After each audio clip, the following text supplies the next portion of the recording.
Hey everyone. In this video I want to discuss how the purest form of love is not possessive.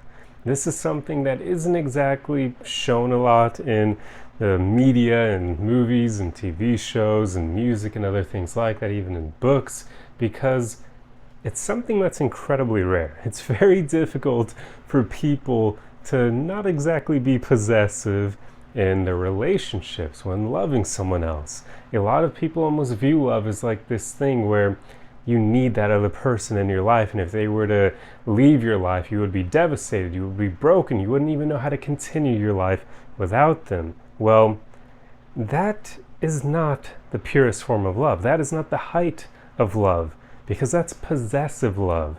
That's where your attachment to them is so strong, it's almost a bad thing at that point. I know it's romanticized in the media and whatnot, but it's not good for you to be so attached to someone that you would feel like you would be broken without them. Here, in my opinion, is what pure love truly is. It's where you really care about that other person so much that you want to see them at their happiest, at their most fulfilled, living their best life pretty much, even if that means they're not with you.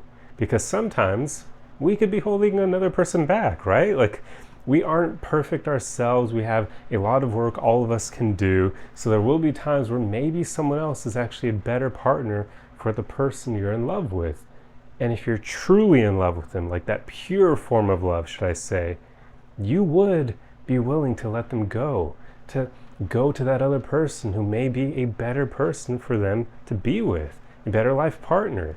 I know this is like a crazy concept for most people, right? I'm sure some of you are even saying, what the hell, Josh? Like, why would I let someone I love go to someone else? I know, it's difficult. But this is what I mean. This is why it's so rare, because it's so difficult for most people to do this.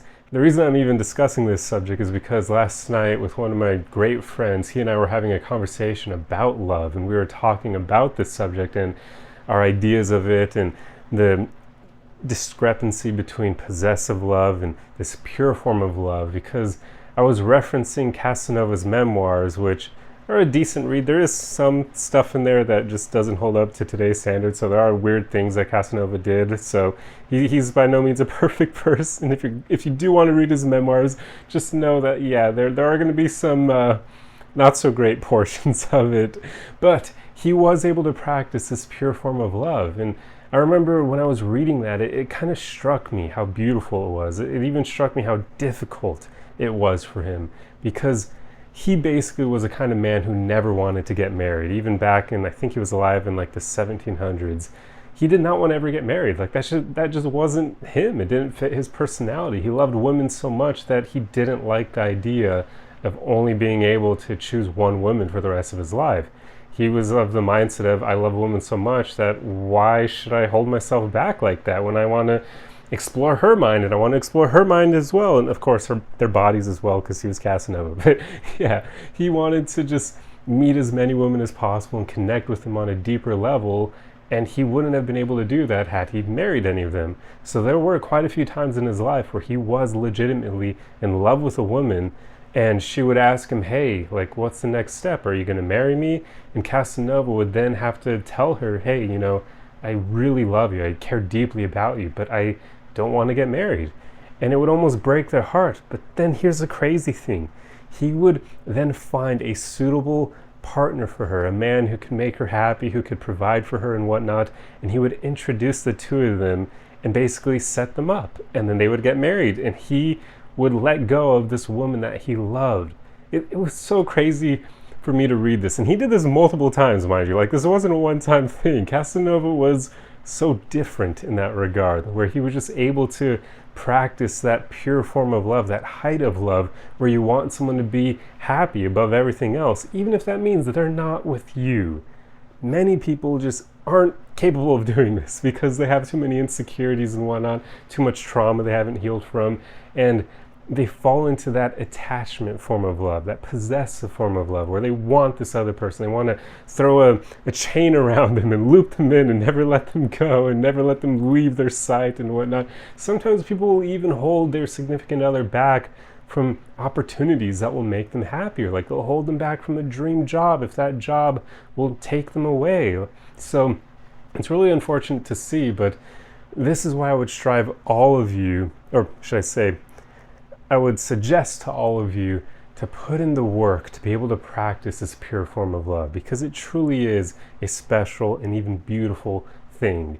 And it's incredibly difficult, of course. Like, being able to let go of someone you care about on that level, it's tricky because most people will form those attachments. It means you have to love without any attachment, which is possible, but like I said, it's tricky to do.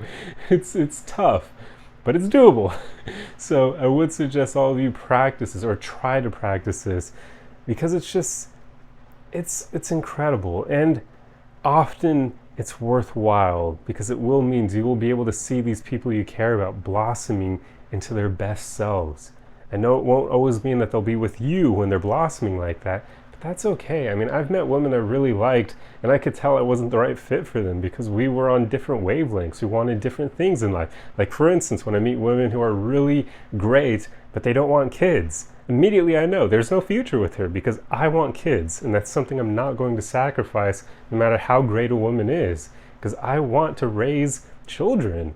So if she doesn't want that, that could be a situation where I could maybe even love her, but I'll have to let her go because there's a disconnect between us. It's never going to work out in the long run, and I would not want to hold her back by convincing her to stay with me, even though I know I want kids and she doesn't, nor would I even try to convince her to have kids with me. That's stupid. You shouldn't try to change people. You should try to find people who are already what you're looking for, or as close to that as possible, because sometimes, well, for one, work on your standards. Some of you guys have really high standards, and it's not good. You want to have as realistic standards as possible. You want to make sure you're not looking for someone who doesn't exist, like a unicorn, a mythological creature, because that will be very difficult. So try to have, like, maybe shorten your list, basically, but don't compromise it for the most part. Don't try to, like, ridiculously lower your standards, but a lot of us do need to lower our standards a tiny bit to be more realistic. But yeah, that should be your goal. Find someone who is as close to what you're looking for as possible, because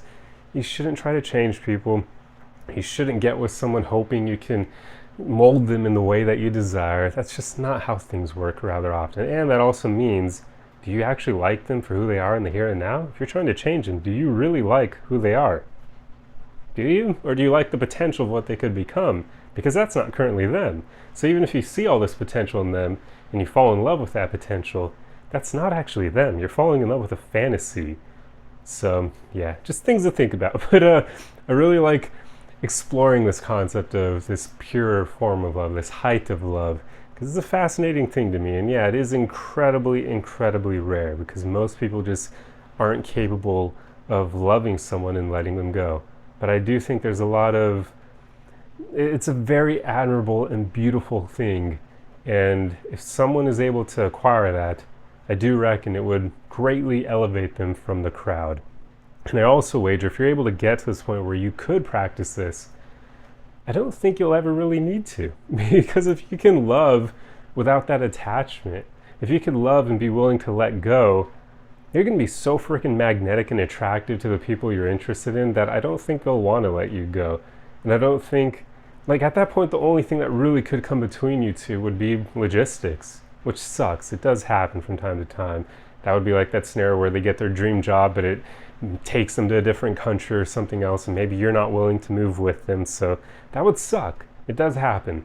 But that's not too common either, though. So there very well could be a situation where you work on yourself enough to be able to love and let go, but then you never even need to. And that would be incredibly special. You could meet the person who's right for you, and you'll immediately hit it off with them. You'll fall in love with them. They'll fall in love with you, and you'll create a healthy relationship that will stand the test of time. That's the goal. And I do believe the more you work on yourself enough to be able to love and let go, it makes that goal more tangible. It makes that goal something that you can actually achieve. So yeah, that's pretty much all my thoughts on this subject. I'm really curious to see what you guys have to say about this, so definitely leave your thoughts in the comment section below. I mean, I love this subject, so I would love to hear what you guys think about it as well. But that's all I have for you guys in this video. I hope you enjoyed it, and I'll see you guys in the next one. Arrivederci!